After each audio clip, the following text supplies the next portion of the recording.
Hello everyone, myself Dr. Sheikh Mohammad Khan. I have done my fellowship in arthroscopy and sports medicine under the able leadership of Dr. Manu Bora. During my fellowship phase, मैंने नी arthroscopy की लगभग पूरी complete range जिसमें कि ACL reconstruction, ACL repair, PCL reconstruction, meniscus repair, इस तरह से complete knee arthroscopy की रेंज, इसके साथ ही शोल्डर आर्थ्रोस्कोपी में Bankart, Hill Sachs lesion, rotator cuff repair, paralabral cyst, इस तरह की कंप्लीट शोल्डर की रेंज, इसके साथ ही elbow arthroscopy, hip arthroscopy, ankle arthroscopy की सभी तरह की सर्जरी मुझे देखने को मिली। साथ ही मुझे अप्रोप्रिएट अमाउंट में हैंड्स ऑन सर्जरीज भी मिली।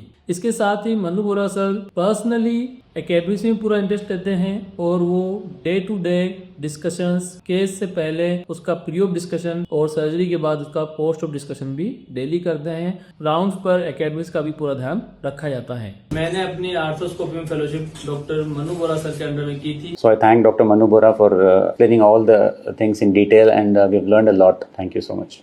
Good number of cases I have seen. I have been scrubbed. The hands-on exposure is also good. So overall, it was a great experience. Thank you so much.